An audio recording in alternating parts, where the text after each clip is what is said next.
Y a continuación en Radio María van a poder escuchar el Catecismo de la Iglesia Católica, que como saben siempre ha estado dirigido por el Padre José Ignacio Munilla, a partir de ahora ya Monseñor, elegido desde el sábado Obispo de Palencia. Y para darle la enhorabuena en nombre de todos los de Radio María, tenemos ya al otro lado del teléfono a nuestro presidente, don Olegario Díaz. Buenos días. Buenos días, Yolanda. Buenos días. Y tenemos ya también preparado a Monseñor José Ignacio Munilla. Buenos días. Muy buenos días a todos. Muy buenos días. Suena un poco raro, ¿verdad?, ese saludo de Monseñor, pero somos el mismo, ¿eh? No somos distintos. Buenos días, José Ignacio. Sí, muy buenos días, Olegario. Le escucho perfectamente, sí. Pues nada, te llamo en nombre de toda Radio María, de toda esta gran familia, para felicitarte con todo nuestro corazón. Para nosotros es un día jubiloso, porque tu nombramiento crea un antes y un después en las ondas de la radio de Radio María. Es decir, el hecho de que un comunicador se transforme en Monseñor, efectivamente es un hecho extraordinario. Y para Radio María algo fundamental, puesto que la esencia de la formación de Radio María siempre es que tiene que haber por delante un obispo. Aquí ya lo hubo, pero es que en este momento lo hay hasta por dentro, con lo cual es extraordinario. Así que ya solo nos falta ver si hubiera otro Munilla más todavía por ahí, porque los fichajes que la emisora ha hecho a través vuestro son excepcionales. Pero esto, desde luego, nos ha congratulado a todos los oyentes de Radio María de una manera extraordinaria. No te puedes imaginar cuando me enteré de la noticia en primicia, estando precisamente en San Pedro, en el Vaticano, con tu hermano, me entró una emoción extraordinaria. Fuimos a la capilla del Santísimo y allí pedimos por ti fervorosamente, al menos yo lo hice, en la convicción de que para Radio María va a ser un bien inapreciable. Y te digo más, en estos momentos en los que, bueno, aunque no lo sacamos a las ondas, pero tenemos dificultades muy fuertes con las administraciones públicas, en el orden material, el hecho de tener en el orden espiritual un nombramiento como el de tu persona, pues nos da una confianza extraordinaria, además de la que ya teníamos, en el futuro de la Radio María. Así que esperamos de ti, pues eso, que continúes como lo has hecho con esta colaboración, y que tengas en cuenta una cosa. Ya desde que yo asistí por primera vez al primer congreso de Radio María en el año 2003, el Santo Padre nos envió al Santuario de la Madonna, que además era de su especialísima devoción, como mensajero al cardenal Fitzgerald, y su gran mensaje fue, curiosamente, que lo más importante de Radio María era el catecismo de la Iglesia Católica. Por lo tanto, la labor que tú vienes desempeñando con esta explicación tan didáctica y tan entendible para todos es extraordinario. Por lo tanto, el que continuaras con esa colaboración para nosotros será un bien inapreciable. Así que enhorabuena, que esa diócesis de Palencia sea una presencia viva la tuya muy pronto, cuando se produzca ya la toma de posesión, y que continúes colaborando con Radio María como lo vienes haciendo para bien de ella y de todos nuestros oyentes. Muchísimas gracias, José Ignacio. Bien, muchísimas gracias a don Olegario por ese saludo que recibo con mucha gratitud. Y bueno, y decirle únicamente por dos o tres cosas. En primer lugar, pues que estáis todos, y en primer lugar Olegario, ¿no?, y todos los que podáis asistir estáis invitados a esa consagración episcopal que tendrá lugar el 10 de septiembre, Dios mediante, el domingo 10 de septiembre por la tarde, en la Catedral de Palencia. Pues es que si podéis contar, si podéis acudir allí, yo os agradecería mucho vuestra presencia, ¿no? Y también la familia de Radio María, que estemos allí presentes. Por nada del mundo nos la perderíamos. Aquella cripta de la Santa Iglesia Catedral de Palencia, que la recuerdo como una de las primicias del románico, va a ser el punto de referencia para Radio María en España. Así que allí estaremos sin faltar y gozando además de ese acto contigo. Qué bueno. Otra cosa os digo, que los primeros días, claro, en cuanto que ya os dais cuenta que tengo la garganta desgastada, porque es que ha sido 2 días de estar continuamente hablando. Y claro, una de las cosas que todo el mundo me preguntaba en ese bombardeo de llamadas, ¿no?, del primer momento, y ahora tendrás que dejar el catecismo en la iglesia. Y claro, yo a todo el mundo le respondía, pero bueno, es que puede hacer algo, un obispo puede hacer algo más adecuado a su ministerio episcopal que predicar y explicar el catecismo de la Iglesia Católica. Decía yo a ellos, decía. Y recuerdo que en los días previos, antes de hacerse ya pública este nombramiento, porque a mí me lo comunicaron el 8 de junio, el día de Jesucristo, sumo y eterno sacerdote, que fue también para mí un gozo muy grande, pues que en ese día pues la Iglesia me encomendase eso, ¿no?, en un día tan señalado, ¿no? Bueno, pues claro, había un secreto pontificio, como es en estos casos, un secreto pontificio hasta el día 24, pero sí que yo pude hablar previamente con don Gerardo Melgar, que era el administrador apostólico de Palencia. Es una sede que ha estado 5 meses vacante y que la Santa Sede nombró al que había sido vicario general como administrador apostólico. Tuve con él un encuentro, así en los días previos. Además lo hice allí a los pies del Beato Rafael, en la Trapa de Dueñas, así un poco a escondidas. Porque dije, claro, si voy a Palencia a verle al hombre, esto que está bajo secreto, pues todo el mundo va a empezar con sospechas. Bueno, pues nos encontramos allí en la Trapa de Dueñas. Y allí hablamos de varias cosas, de la posible fecha de la consagración, etcétera. Y una pregunta que le hice a este hombre, a don Gerardo, ¿no?, que es me alegré un montón de encontrar un hombre así, de un colaborador tan fiel y tan acogedor, ¿no?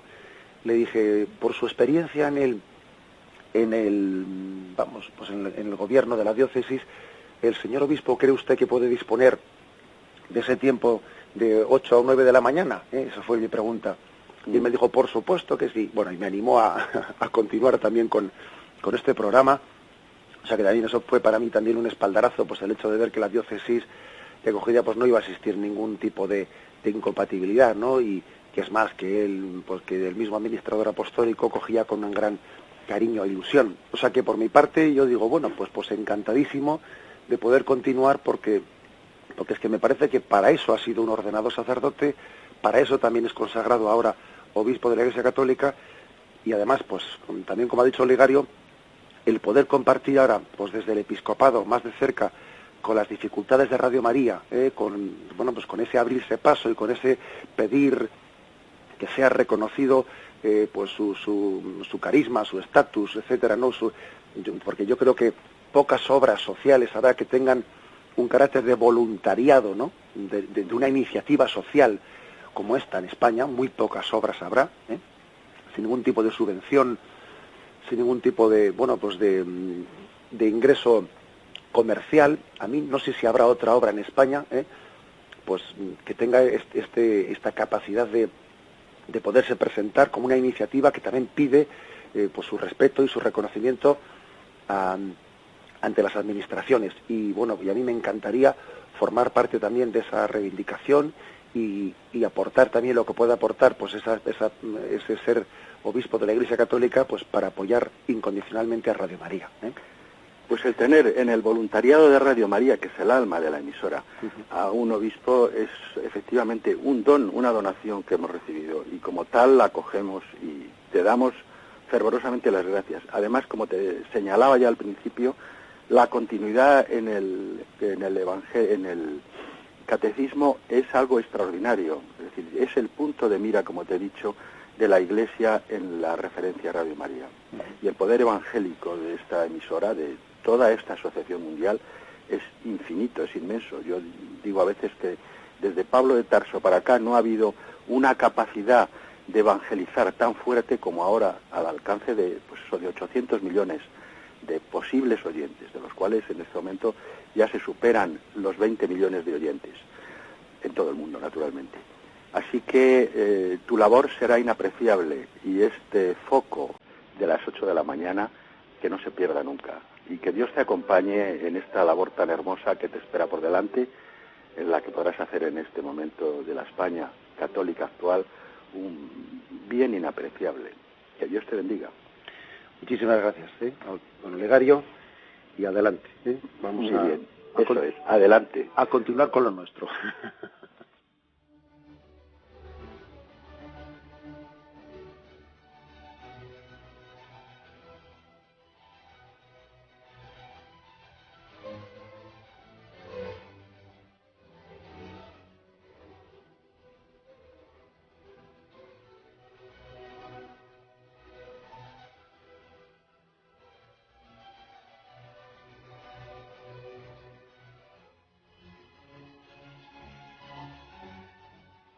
Pues bien, un día más, con la gracia del Señor, proseguimos el comentario del Catecismo de nuestra Madre la Iglesia. Y estamos en el punto 1184, dentro del apartado introductorio sobre la liturgia y los sacramentos, dentro de ese apartado que explica dónde celebrar, el lugar de la celebración. Dice así el punto 1184. La sede, cátedra, del obispo, del sacerdote, debe significar su oficio de presidente de la asamblea y director de la oración. Bien, pues y luego también explica el ambón, pero vamos en primer lugar a centrarnos en lo que es la sede, porque este punto explica el significado de la sede y el significado del ambón, como dos lugares litúrgicos que están dentro del presbiterio. Bien, con la palabra presbiterio, que lógicamente viene de presbítero, sacerdote, pues se designa al lugar que suele estar generalmente pues más elevado, unos escalones más elevado, desde el que están en los tres lugares litúrgicos principales. Está la sede, está el ambón y está el altar. Estos tres lugares especiales, ¿no?, que aquí se explican como el don de celebrar. Recordad, ¿no?, que decíamos que estos tres lugares, altar, ambón y sede, corresponden con los tres oficios principales sacerdotales, sacerdote, profeta y rey. Esos son los tres oficios sacerdotales que tiene pues a su nivel, ¿no?, pues el bautizado, y en un grado también esencialmente distinto aquel que ha sido ordenado por el ministerio sacerdotal. Sacerdote, profeta y rey. El oficio sacerdotal, que es el de ofrecer sacrificios a Dios, y especialmente el sacrificio de Jesucristo a Dios, ¿no?, se centra en torno al altar, porque es el lugar de la ofrenda del sacrificio. El ser profeta se expresa principalmente en el ambón, en el lugar de la predicación de la palabra. Y el ser rey, esa función de presidencia, se expresa en la sede, que es este punto el que estamos hoy explicando. Son pues los tres carismas, ¿no?, del sacerdocio, que están expresados como en tres lugares especiales. Yo recuerdo con mucho cariño que hace ahora ya cerca de 20 años, porque se cumplen 20 años de mi sacerdocio el día de San Pedro y San Pablo, pues la primera misa la pude celebrar en Zumaya. Entonces estaba allí el diácono y celebré allí mi primera misa, y recuerdo que la homilía que pronuncié era una homilía centrada en la explicación de estos tres lugares, para explicar qué hacía un sacerdote, cuál era su vocación, para explicar cuál era el cometido del sacerdote. Pues se me ocurrió echar mano un poco visualmente de la explicación de los tres lugares del presbiterio. Quise explicar qué significa el altar, qué significa el ambón y qué significa la sede. Bien, dice aquí pues, la sede es cátedra del obispo del sacerdote, debe de significar su oficio de presidente de la asamblea y director de la oración. Me imagino que os sonará, por lo menos a los que tengáis algunos años y el latín no lo hayáis perdido totalmente, que hayáis escuchado la misa de Ángelis, ¿no?, desde jovencitos, cuando se cantaba en el credo, sedes ad exteram patri. Este sedes ad exteram patris, pues ese hace referencia a ese sedes, de ahí está tomada esa palabra, se sentó. La palabra sede hace referencia al sentarse, ese sentarse que especialmente se ha manifestado en el sentarse a la derecha del Padre de Cristo en la gloria. Porque no olvidemos que la liturgia es evocación de la liturgia celeste que está teniendo lugar en la Jerusalén celestial. Nuestra liturgia de la tierra es un eco de la liturgia del cielo. Entonces, esa sede que está ahí, y está reflejando al Cristo sentado a la derecha del Padre en ese trono de gloria, que a veces pues hemos visto reflejado en algunos dibujos, en algunas pinturas, pues de una manera pues honorífica, un Cristo que está lleno de gloria, un Cristo que ha sido glorificado, sentado a la derecha del Padre. Esto también explica por qué se suele dignificar, por qué se suele dignificar especialmente esa sede. Pues no suele ser una simple silla, sino que se la dignifica especialmente. Máxime cuando pues es la sede del obispo, porque parece que entonces el obispo en la catedral, pues esa sede está representando esa presidencia que tiene el obispo sentado a la derecha del Padre, presidiendo a toda la asamblea. Esa sede quiere pues destacar la gloria de ese Cristo, al cual le han sido sometidas todas las cosas. Aquel que se despojó de su condición divina, que no hizo alarde de su categoría divina, que pasó por uno de tantos y que ahora, sin embargo, ha sido glorificado por el Padre y está a la derecha, está como ensalzado. Por eso esa sede está ensalzada, ensalzada a la derecha del Padre. Que aprovecho para decir que es un error el querer, pues, trasladar a la imagen de la sede, que a veces yo he visto en algún caso concreto, pues de decir, bueno, Jesús era humilde, y él, cuando se sentaba con los apóstoles en el campo, pues él no se iba a sentar pues en un sitio especial, se sentaría pues en el suelo como todos los demás apóstoles. Por lo tanto, eso de tener ahí una sede, una silla especial por el sacerdote, pues es una especie de clericalismo, es un clericalismo que es querer como, bueno, etcétera, etcétera, ¿no? A veces se hacen reflexiones como esas. Bueno, pues eso yo creo que el que lo dirá con una buena intención, pero que no tiene sentido litúrgico, porque la sede no representa otra cosa, sino la sede es a la que nos referimos, que representa la glorificación de Cristo a la derecha del Padre. No se trata pues de evocar la humildad de Jesús, que toma nuestra condición y nos limpia los pies, etcétera. Eso está significado en otros aspectos de la liturgia, pero en este caso concreto lo que se significa no es el abajamiento de Jesús, no es el abrazo de nuestra condición humana, no, sino que se está significando es la gloria que después de la resurrección y la ascensión al cielo el Padre le concedió. Es lo que ahí se está reflejando. Y dice, bueno, pues que debe significar su oficio de presidente y de la asamblea.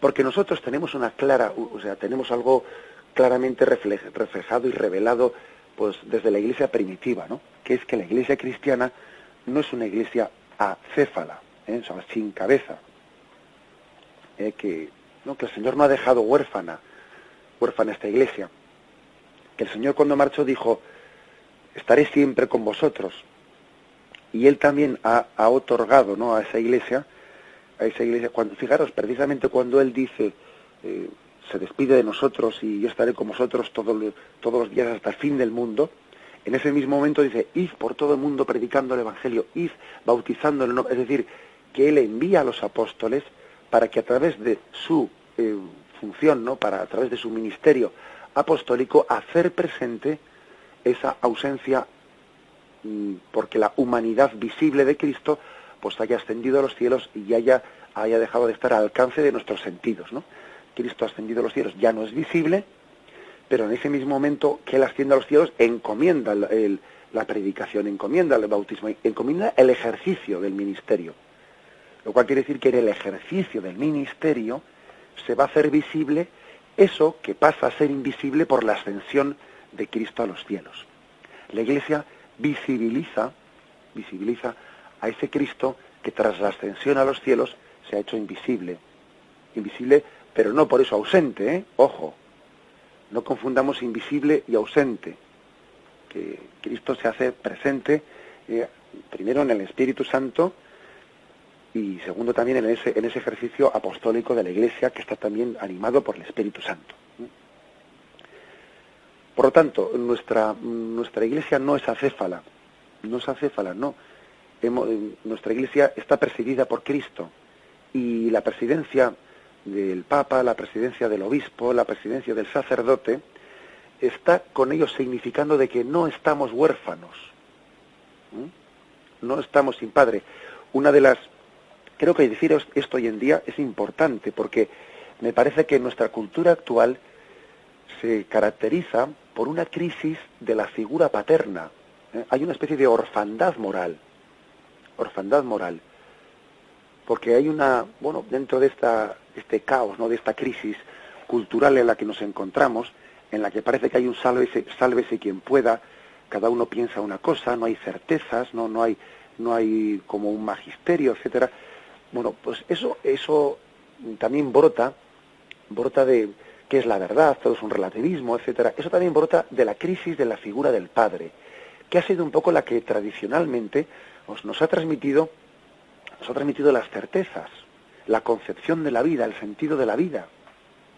Lo hemos recibido de la figura paterna, también de la materna, por supuesto, pero la figura materna, bueno, pues como tradicionalmente pues ha desgastado su tiempo más pues en los cuidados, pues yo diría más sencillos, más prácticos, más perentorios, más del día a día, ¿no? Porque la figura materna quizás no ha entrado tanto en crisis. La figura de la madre sigue siendo muy apreciada, ¿no?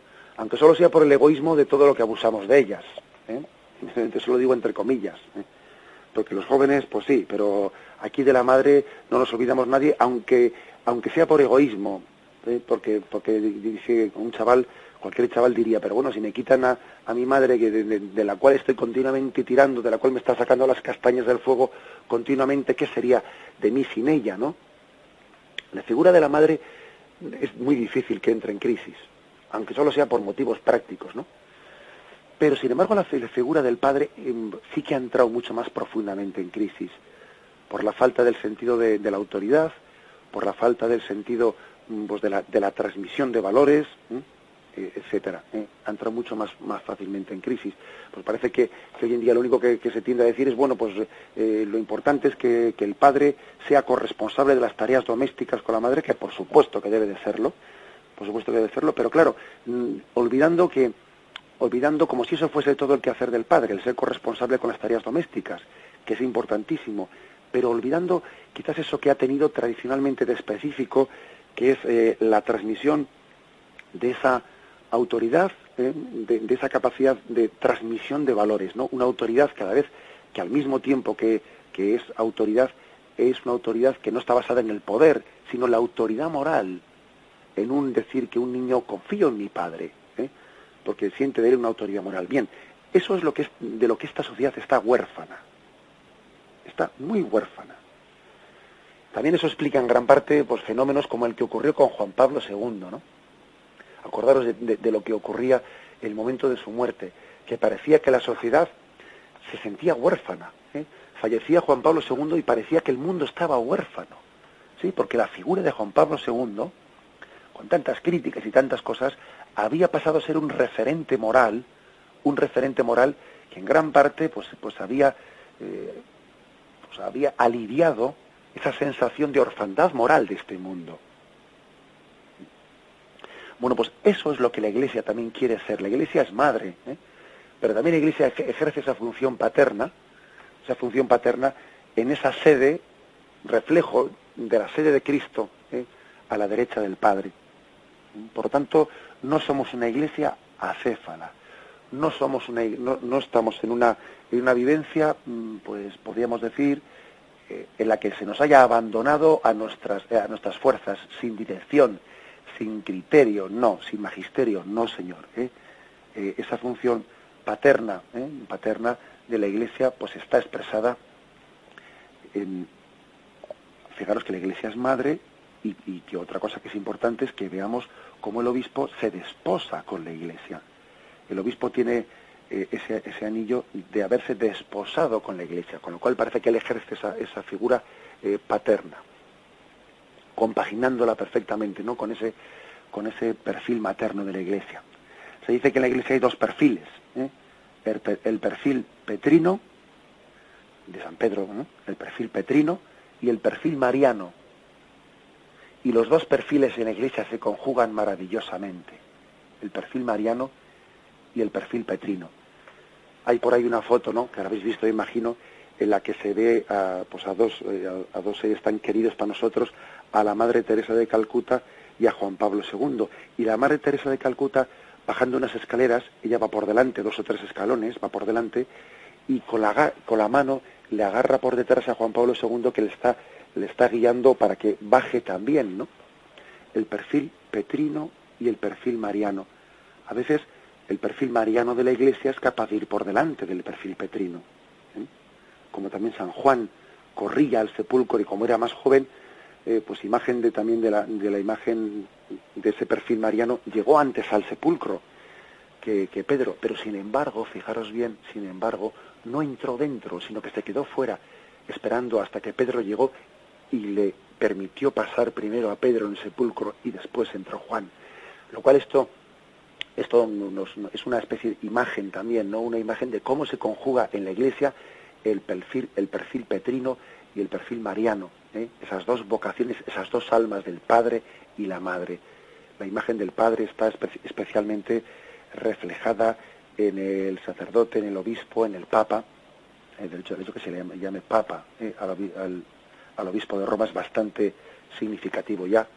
El perfil mariano está reflejado en toda la Iglesia Madre, ¿no? En la vocación religiosa, en toda la vocación también asistencial de la Iglesia, en toda la vocación de todos los cristianos que están llamados a cumplir ese mandamiento del amor al prójimo, del servicio en entrega. Perfil mariano y perfil petrino. Bien, pues ese perfil petrino, esa autoridad ese servicio de presidencia está reflejado en la sede.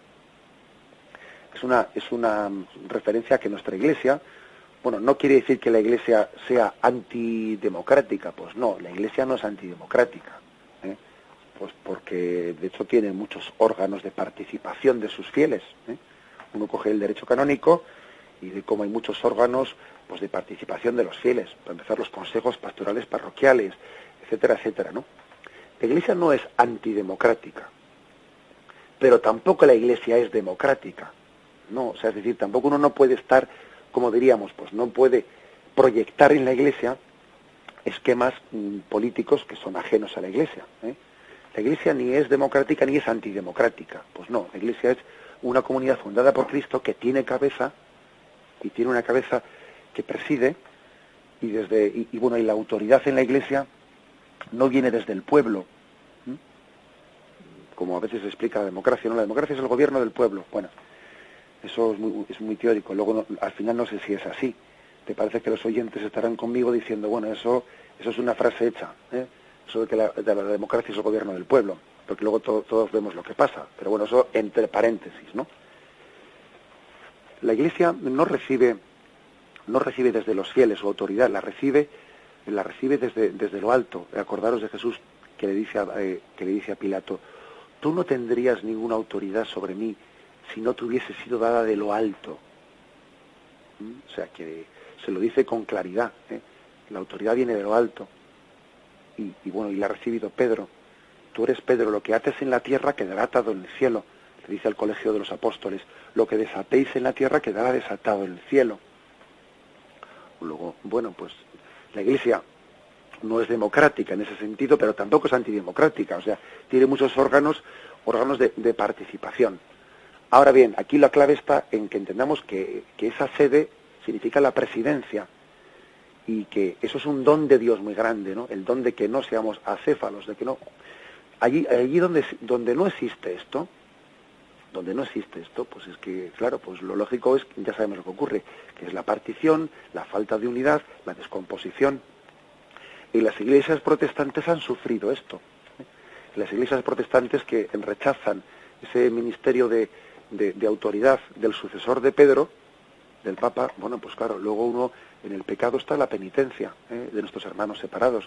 Y hoy en día la penitencia de nuestros hermanos separados pues es el verse fragmentados en un montón de iglesias pues protestantes que entre sí mismas están divididas. Que hoy en día a los protestantes les puede ocurrir que tengan más distancia entre dos iglesias protestantes que entre igual una iglesia protestante y los católicos. Puede haber más distancia entre dos iglesias suyas que la nuestra. Pues aquello de que en el pecado está la penitencia pues se aplica aquí a este caso, pero rápidamente. O sea que la autoridad es necesaria para el gobierno de la Iglesia, es necesaria, porque de lo contrario viene un poco la descomposición. Y de lo contrario, Cristo, ¿cómo transmite Él? ¿Cómo lleva Él a cumplimiento esa promesa de que el Espíritu Santo, Él llevará a su término todo lo que yo os he dicho? También el Espíritu Santo, como es lógico, ha querido servirse de un organismo jerárquico, con una cabeza que gobierna, ha querido servirse de ello pues para poder llevar a su cumplimiento esa promesa de Cristo. Sin eso difícilmente, pues bueno, Dios es todopoderoso, por supuesto, pero sin eso no nos imaginamos de qué manera podría haber llevado a efecto pues esa labor, esa promesa. Pues bien, este es el significado de la sede. Por eso esa sede significa la presidencia. Bien, vamos a hacer un momento de reflexión antes de continuar.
Bien, pues en la segunda parte de este punto 1184 es esta. El ambón. La dignidad de la palabra exige que en la Iglesia haya un sitio reservado para su anuncio, hacia el que durante la liturgia de la palabra se vuelva espontáneamente la atención de los fieles. Ese sitio se llama el ambón. Si es posible, se suele distinguir pues del lugar desde el que se hacen pues las moniciones, etcétera. Si hay un monitor que ayuda al sacerdote a dirigir los cantos o las moniciones, etcétera, se debe de procurar que ese sitio no sea el mismo ambón desde el que se va a leer la palabra. Se coloca otro sitio pues que no esté sencillamente tan resalzado, tan ensalzado como el ambón, y se reserva para la palabra ese ambón. Si os fijáis, generalmente cuando se decora una iglesia, el ambón, el altar y la sede, incluso artísticamente, suelen estar diseñados conjuntamente. Como se decimos popularmente, van a juego, van a juego, suelen ir a juego, vamos. Habrá circunstancias muy múltiples, ¿no? Pero generalmente suelen ser diseñadas de manera que uno ve claramente que forman parte de una unidad, de un conjunto. El ambón, la sede, pues suelen ser del mismo color, del mismo diseño, etcétera. Se quiere distinguir el ambón de ese otro lugar desde el que se hacen las moniciones, o que suele ser generalmente igual, pues sencillamente un micrófono sin más, en todo caso con algún pequeño atril para apoyar los papeles o lo que sea. ¿Por qué se quiere distinguir una cosa de la otra? Hombre, porque no es lo mismo la dignidad de la palabra de Dios que leemos que la dignidad de un comentario, de una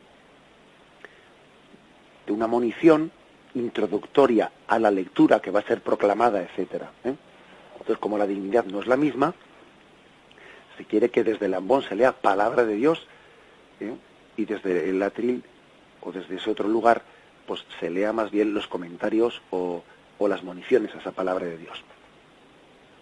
La palabra de Dios tiene toda la dignidad, por eso al concluir su proclamación decimos eso de palabra de Dios. Te alabamos, Señor, es decir, le damos gracias a Dios porque en esa lectura de la palabra Él se descubre, Él se revela. Imaginémonos que nos están como diciendo una primicia, un secreto, bueno, ¿qué atención prestamos, ¿no? Bueno, pues esa palabra de Dios es una primicia para nosotros. Es una primicia es el Dios que se está descubriendo, que se está dando a conocer, que te está hablando de corazón a corazón. El ambón es para nosotros un sitio reservado para el anuncio de la palabra. También desde allí predica el sacerdote. Bueno, mejor dicho, la predicación puede hacerla desde varios sitios. También el sacerdote puede regresar hasta la sede y predicar desde la sede. A veces también habéis visto cómo incluso, pues igual después de la predicación de la palabra, se suele mover la sede cuando es posible moverla, colocarla delante del altar, especialmente cuando es el obispo el que predica, y delante del altar, sentado en la sede delante del altar, comienza la predicación, que es una imagen de aquel Cristo que con paciencia hablaba a las multitudes, ¿no? En el sermón de la montaña, sentado en una roca. Jesús se sentó en una roca y desde ella comenzó a predicar. Bien, por lo tanto, la predicación puede ser desde la sede, de pie, trasladada a la sede delante del altar sentado, o también de pie en el mismo ambón donde se ha leído la lectura de la palabra de Dios. Bien, puede tener distintos lugares. En cualquier caso, si es desde el ambón, bueno, pues tiene también el sentido de explicar las parábolas. Acordaros de cómo en el Evangelio se dice que el Señor les explicaba las parábolas a sus apóstoles aparte. Pronunciaba las parábolas ante todo el mundo, ¿no? Ante la gran multitud reunida. Y luego a ellos se las explicaba aparte. Bueno, pues cuando el sacerdote comienza el sermón, o la homilía que llamamos, ¿no? Tenemos que sentirnos como los privilegiados, los apóstoles, a los cuales les cogía aparte Jesús y les explicaba eso que había dicho. ¿Qué has querido decir, Jesús, con esa parábola del sembrador que echa la simiente? Y Jesús comienza a explicar, pues fijaros, la semilla que cae en el suelo significa, la semilla que cae entre zarzas significa, etcétera, etcétera. Es una prolongación de la lectura de la proclamación de la palabra. La homilía está prolongándola y quiere ser una explicación pedagógica, paternal. Quiere ser la Iglesia que proclama, que está de alguna manera como desmenuzando el sentido de la palabra de Dios y transmitiéndolo a los fieles. Es como la Iglesia que le da, mejor dicho, es como la madre, que le da en papilla el alimento a sus niños. Pues sí, y lógicamente el sacerdote pues se adapta su predicación también, pues según en ese momento tenga los oyentes delante, ¿no? Pues no predica igual cuando es la misa de niños, no predica lo mismo cuando es otro momento, pues lógicamente es el esfuerzo de pedagogía. Hay también unos gestos que acompañan el ambón, especialmente en la proclamación de la palabra. La proclamación de la palabra, cuando es el diácono el que la hace, suele recibir cuando va a proclamar el Evangelio, suele recibir una bendición del sacerdote que preside la asamblea, se acerca a él, se agacha y el sacerdote le da una bendición diciendo que el Señor esté en tus labios y en tu corazón para que puedas competentemente anunciar el Evangelio. Y él se dirige al ambón y cuando la misa es solemne inciensa el evangeliario. Lo inciensa pues todavía para remarcar más la sacralidad de esa palabra de Dios. Esa palabra de Dios es sacra y nosotros la veneramos. Y también esto todavía se remarca cuando al final de la palabra de Dios eleva el evangeliario o el leccionario, lo eleva ante el pueblo y proclama palabra del Señor. Y entonces cuando es el diácono, en vez de ser el mismo el que besa ese libro santo, lo lleva hasta la sede y allí el sacerdote, el obispo, besa ese libro. De lo contrario, si el sacerdote él mismo da un beso al evangeliario como un signo de reverencia, de respeto. Hay pues una dignidad de la palabra de Dios. ¿Esto por qué se remarca así litúrgicamente con tanta fuerza? Pues porque tenemos que distinguir también visualmente que no es lo mismo la palabra de Dios que la palabra del hombre. Que las palabras del hombre se dicen y luego se desdicen. Que como dice el refrán, las palabras se las lleva el viento. Que nuestra palabra, bueno, pues no podemos ponerla al mismo nivel que la palabra de Dios. porque es que cielo y tierra pasarán, pero las palabras de Cristo no pasarán.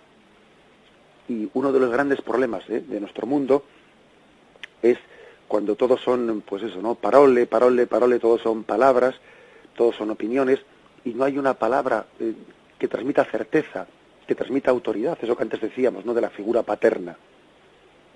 Bueno, pues esa es la palabra de Dios.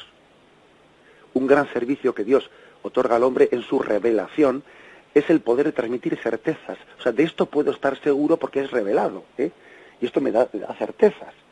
Y yo no puedo poner al mismo nivel, pues, esa palabra de Dios, pues, que las opiniones de los hombres, las opiniones de los hombres.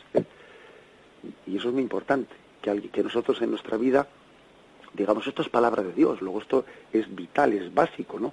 O sea, decir, de esto no dudo en mi vida, no dudo. Que sufrimiento, pues ha de ser, como el que de hecho estamos observando muchos hermanos nuestros, el hecho de que si leen una cosa que es palabra de Dios, le den la misma importancia que si no lo sea, luego ya no saben qué es verdad y mentira, bien y mal, bello y horroroso. O sea, es verdad, es que claro, cuando uno no distingue la palabra de Dios de otra cosa, se arma un lío tremendo, porque no sabe por dónde está el norte. Permitidme un ejemplo. Cuando una chaqueta, no hay una chaqueta que está caída al suelo, y uno esa chaqueta dice, según por dónde la cojas, o sea, si uno, por ejemplo, coge la chaqueta, pues yo qué sé, pues por una manga, la levanta y todo está desordenado. La coge pues por una solapa y todo está desordenado. Ahora, si la coges por el cuello, si coges por el cuello la chaqueta, todo el resto de las cosas queda ordenado. Las mangas caen en su sitio, etcétera, y está como en su sitio, ¿no? Como cuando se mete en una percha. Se coge por la percha arriba y toda la chaqueta queda ordenada. Eso es lo que le pasa al hombre cuando deja presidir su vida por la palabra de Dios. Entonces el resto de las cosas, el resto de las ideas, de las opiniones, se ordenan y están cada una en su sitio. Pero claro, cuando comenzamos a coger la chaqueta pues por una manga, ya te digo yo, porque claro, a veces uno le da más importancia a una opinión de moda que a la palabra de Dios, pues todo está desordenado, todo está al revés. La grandeza de la palabra de Dios es que uno distinga qué es más cierto de lo que es más dudoso. Y lo que ciertamente pues es, no podemos dudar de ello, es esa palabra de Dios. Por eso la dignificamos tanto litúrgicamente, ¿no? Con un sitio, con un ambón al que destacamos, incluso al que hacemos signos de veneración. Pues por eso, porque el hombre necesita distinguir esencial de accidental.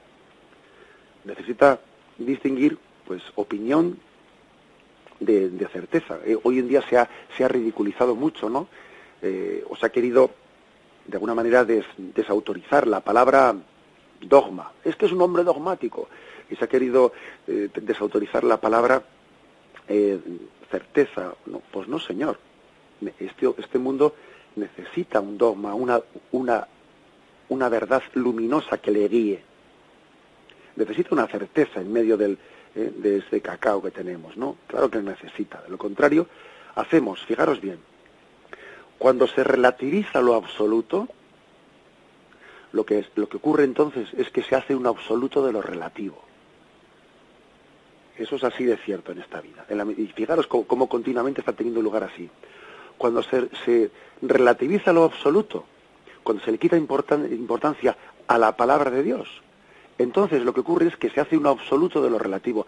Las cosas, pues por ejemplo la política y el dinero y no sé qué, se hace un absoluto de lo relativo. Nosotros queremos con ese destacar lo que es la sede, decir, la palabra de Dios es lámpara para mi camino, lámpara es tu palabra para mis pasos, luz en mi camino, y esa palabra es la que preside, la que me da certeza, la que me guía, y yo distingo eso de las opiniones de los hombres. Uno dice en esto, otro dice en lo otro, pero vosotros, y tú Pedro, ¿quién dices que soy yo? Y esa palabra de Pedro no es una opinión más, es la palabra de la roca que ha sido iluminada y asistida por el Espíritu Santo. Bienaventurado Pedro, porque eso que has dicho no ha sido una opinión más, sino que ha sido una revelación que es proclamada desde ese ambón, desde ese lugar de proclamación de la palabra. Bien, pues aquí concluimos la explicación del catecismo de nuestra Madre la Iglesia. Y bueno, y me despido hoy de una manera muy especial, pidiéndoos oraciones. Yo sé que los oyentes de Radio María creéis en la oración y creéis en su poder de la oración. Y estos días no os podéis ni imaginar a cuantísima gente he dicho que recen por mí, se lo he dicho. Entonces hoy os pido y especialmente, ¿no?, que oréis y que encomendéis pues a este pobre siervo de Cristo que ha sido llamado pues a esa tarea de ser pastor de la Iglesia pues en la diócesis de Palencia. Nada, que recéis por mí, me encomiendo especialmente a ello y me despido con la bendición de Dios Todopoderoso. Padre, Hijo y Espíritu Santo, descienda sobre vosotros. Alabado sea Jesucristo.